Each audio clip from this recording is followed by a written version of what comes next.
Karibu sana katika channel yetu ya Farm TZ. Karibu ujipatie maarifa zaidi na ujuzi zaidi kuhusiana na ufugaji wa sungura kisasa na kibiashara zaidi, na pia kupata maarifa kuhusiana na ujasiriamali wa uzalishaji wa bidhaa mbalimbali za usafi pamoja na za urembo. Na tunashukuru sana kwa support yenu kubwa ya kusubscribe channel yetu, kulike, kushare na kucomment. Ila pia tunawakumbusha kwa wale wajasiriamali ambao wanahitaji mafunzo kutoka kwetu pamoja na vitabu vya kujifundisha mbinu mbalimbali za kuhusiana na ujasiriamali pamoja na ufugaji wa sungura. Kwa vitabu vyetu vipo tayari na tunauza kwa bei nafuu ya shilingi 10,000. Tunauza kwa mfumo wa soft copy. Kwa hiyo vitabu vyote vya utengenezaji wa sabuni mbalimbali, dawa za jiki, shampoo na nini utavikuta humo, masomo hayo yote, na pia kuna kitabu kwa ajili ya ufugaji wa sungura kwa ujumla. Utaelewa misingi ya ufugaji wa sungura kwa ujumla na ili upate mafanikio katika ufugaji huu wa mnyama huyu sungura. Na leo mada yetu kuu itakuwa magonjwa hatari zaidi ambayo yanawapata sungura na kupelekea sungura kufa na kupelekea mfugaji au mjasiriamali kupata hasara kutokana na hayo maradhi. Inawezekana maradhi hayo unayafahamu ama au yafahamu, unakuja kukuta tu sungura wako wamekufa kama unavyoona hivi. Tukianza na maradhi tishio ambayo ni maradhi ya mafua.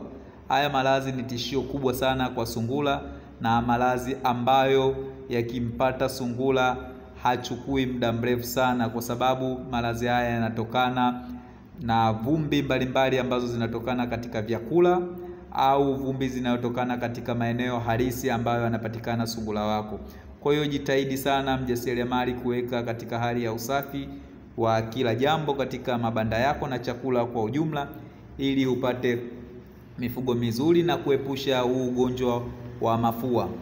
Huu ugonjwa unampelekea sungura, kwanza dalili zake za kwanza utamkuta sungura anaanza kupiga chafya, na atapiga chafya kwa muda fulani, lakini kila unavyozidi kuendelea inamfanya paka sungura sauti inakata kabisa na inakauka, kwa sababu sungura ana sauti pia, anapiga kelele.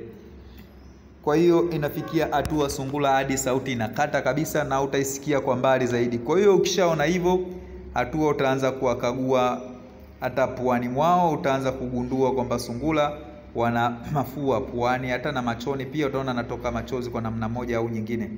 Ila pia kuna ugonjwa wa minyoo. Huu ugonjwa pia ni hatari sana, ambao unawapelekea sungura kusumbua sana na kukosa hamu ya kula, na hatimaye sungura wako kuishiwa nguvu kidogo kidogo na mpaka kufa. Kwa hiyo jitahidi sana huu ugonjwa kukabili, kwa sababu huu ugonjwa unasababishwa na bakteria wachafu ambao kutokana na uchafu wa banda ama wa chakula kwa ujumla.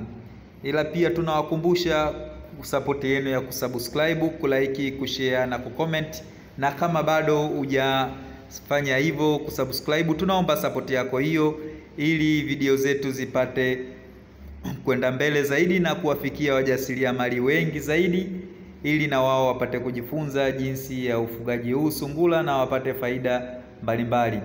Na tukimalizia na ugonjwa mwingine wa mwisho, ni ugonjwa wa ukurutu. Huu ugonjwa pia unasababishwa na bakteria mbalimbali ambao wanatokana katika mabanda yetu na usafi jumla wa mabanda, na huu ugonjwa unapelekea sungura wako kuanza kunyonyoka manyoya kuanzia puani, masikioni, miguuni na mwili kwa ujumla. Na kwa darasa lijalo tutaanza kuzungumzia tiba ya kila aina ya gonjwa moja hadi lingine. Ila pia tunawashauri, kama unaanza kuona dalili mojawapo ya huu ugonjwa, unaweza pia ukawaona madaktari ambao madaktari wa wanyama wakakusaidia wewe katika kulitatua kwa haraka zaidi huu ugonjwa, ili usije kupatia hasara kubwa zaidi katika mabanda yako. Karibuni sana na tunawashukuru kwa sapoti yenu. Asanteni sana.